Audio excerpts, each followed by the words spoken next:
வணக்கம். இந்திய நிதி செய்திகள் 29 ஜூலை மாலை 6 மணி செய்தி அலைவரிசைக்கு வரவேற்கிறோம். இந்த செய்தி அலைவரிசையை உங்களுக்கு வழங்குவது ட்ரிஷர். இந்திய மற்றும் உலக சந்தைகளின் தாஜா செய்திகளுக்காக எங்களுடன் இருங்கள். சென்செக்ஸ் 77,654.60, 889 பிடிஎஸ், 1.16 விழுக்காடு உயர்ந்தது. அதிக லாபம். HUL 4.70 விழுக்காடு உயர்ந்தது. அதிக நஷ்டம். அதானி போர்ட்ஸ் 3.10 விழுக்காடு குறைந்தது. நிஃப்டி 50 இன்று 24,250.20 விழுக்காடு ஆக உள்ளது. 1.10 விழுக்காடு உயர்ந்தது. NSE-யின் முன்னணி 50 நிறுவனங்களை கண்காணிக்கிறது.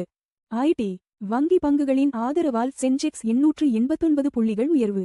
நிஃப்டி 24,250 நிறைவு. பிஎஸ்சி சென்செக்ஸ் 889 புள்ளிகள் அல்லது 1.16% உயர்ந்து 77,654.60 புள்ளிகளிலும். நிஃப்டி 50 குறியீடு 24,250.20 புள்ளிகளிலும் நிறைவடைந்தன. ஐடி மற்றும் வங்கி பங்குகள் இந்த உயர்வை வழிநடத்தியதால் முதலீட்டாளர்களின் சொத்து மதிப்பு 4 லட்சம் ரூபாய் கோடிக்கு மேல் அதிகரித்தது. அதானி குழுமம் நஷ்டத்தை சந்தித்தது. பிரிட்டன் துறைமுகத்தை வாங்க அதானி திட்டம்.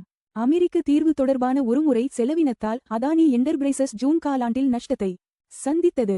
இதற்கிடையில் ஆசியாவின் பெரும் பணக்காரரான கௌதம் அதானி பிரிட்டனின் முன்னணி துறைமுக ஆபரேட்டரான அசோசியேட்டட் பிரிட்டிஷ் போர்ட்ஸை வாங்க பரிசீலித்து வருகிறார். SBI வங்கி 7.75 விழுக்காடு வட்டி விகிதத்தில் 4,691 கோடி ரூபாய் நிதி திரட்டியது. State Bank of India Basel இணக்கமான கூடுதல் அடுக்கு 1 பத்திரங்கள் மூலம் 4,691 ரூபாய் கோடியை திரட்டியுள்ளது. இந்த பத்திரங்கள் 7.75% வட்டி விகிதத்தில் வழங்கப்பட்டன. அமெரிக்க ஃபெடரல் முடிவுக்கு முன்னதாக ரூபாய் மதிப்பு 3 வார உச்சத்தை எட்டியது. அமெரிக்க டாலருக்கு எதிரான இந்திய ரூபாய் மதிப்பு 95.65 ஆக வலுவடைந்தது. இது ஜோடியில் 0.13% சரிவை பதிவு செய்தது. அமெரிக்க ஃபெடரல் ரிசர்வ் கொள்கை முடிவுக்கு முன்னதாக உள்நாட்டு பங்குகள் உயர்ந்ததால் ரூபாய் மதிப்பு 3 வார உச்சத்தை எட்டியது. பஜாஜ் ஹவுசிங் ஃபைனான்ஸ் முதல் காலாண்டு லாபம் 23 விழுக்காடு உயர்ந்து 715 ரூபாய் கோடியானது. பஜாஜ் ஹவுசிங் ஃபைனான்ஸ் முதல் காலாண்டில் நிகர லாபம் ஆண்டுக்கு ஆண்டு 22.6% உயர்ந்து 715 ரூபாய் 28 கோடியாக இருப்பதாக தெரிவித்துள்ளது. இந்த வலுவான செயல்பாடு வீட்டு வசதி நிதித்துறையின் ஆரோக்கியமான வளர்ச்சியை காட்டுகிறது. எடெல்வைஸ் ஆல்டர்னேட்டிவ்ஸ் நிறுவனம் புதிய நிதிக்காக 1,200 ரூபாய் கோடிக்கு மேல் திரட்டியது. எடெல்வைஸ் ஆல்டர்னேட்டிவ்ஸ் அசெட் அட்வைசர்ஸ் தனது இரண்டாவது டிஸ்கவரி நிதிக்காக 1,200 ரூபாய் கோடிக்கு மேல் திரட்டியுள்ளது. இந்த நிதி அதன் முதலீட்டு உத்தியின் ஒரு பகுதியாக ஆர்போரியல் பயோ இன்னோவேஷன்ஸ் நிறுவனத்திற்கு ஆதரவளித்துள்ளது. வேதாந்தா ஆயில் அண்ட் கேஸ் முதல் காலாண்டில் 945 கோடி ரூபாய் லாபம் ஈட்டியது.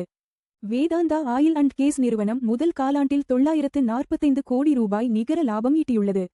இது ஒரு சரிவு விற்பனை ஆதாயத்தால் சாத்தியமானது. இக்காலத்தில் செயல்பாட்டு வருவாய் 8.5% உயர்ந்து 2,507 ரூபாய் கோடியாக இருந்தது. ஜம்மு மற்றும் காஷ்மீர் வங்கியின் முதல் காலாண்டு லாபம் 11.5 விழுக்காடு சரிந்து 428 ரூபாய் 80 கோடியானது. ஜம்மு மற்றும் காஷ்மீர் வங்கி ஜூன் காலாண்டில் ஒருங்கிணைந்த நிகர லாபம் 11.5% சரிந்து 428 ரூபாய் 80 கோடியாக இருப்பதாக தெரிவித்துள்ளது. இந்த தனியார் துறை வங்கி கடந்த ஆண்டின் இதே காலத்தில் 484.53 கோடி ரூபாய் நிகர லாபம் ஈட்டியிருந்தது. தங்கம் ஒரு அவுன்ஸ் $4,088 ஆகவும் கச்சா எண்ணெய் $83 ஆகவும் உயர்ந்தது.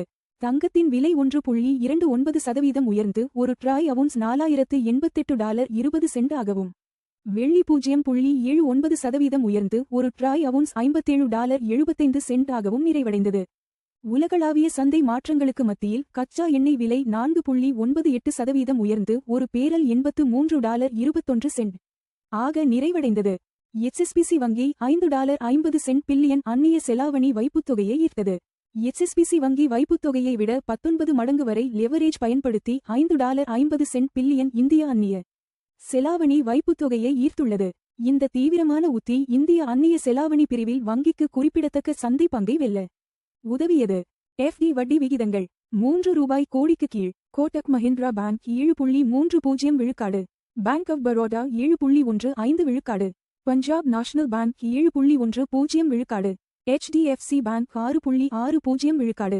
தங்கம் $4,088.20 1.29 விழுக்காடு ஒரு ட்ராய் அவுன்ஸுக்கு தோராயமாகச் சமம் 1,25,715 ரூபாய் ஒரு 10 கிராம்.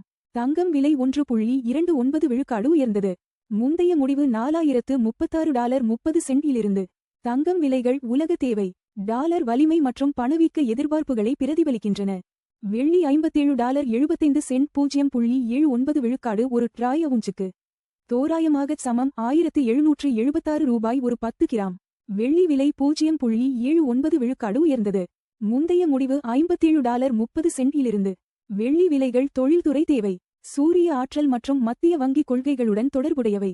WTI கச்சா எண்ணெய் $83.21 4.98 விழுக்காடு ஒரு பேரலுக்கு வர்த்தகமாகிறது.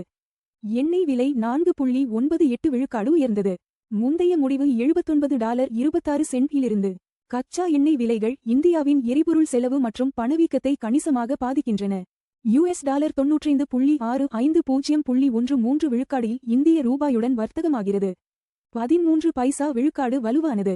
முந்தைய முடிவு $95.77 இலிருந்து.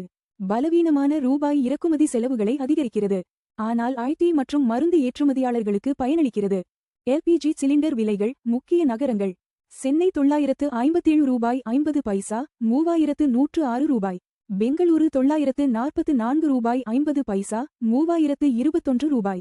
ஹைதராபாத் $994, $3191. ஆந்திர பிரதேசம் $966.50, $3128. இந்திய நிதி செய்திகளை பார்த்ததற்கு நன்றி. தினமும் காலை மற்றும் மாலை 6 மணிக்கு எங்கள் செய்திகளை பார்த்துக் கொண்டே இருங்கள். லைக், ஷேர் மற்றும் சப்ஸ்கிரைப் செய்யுங்கள்.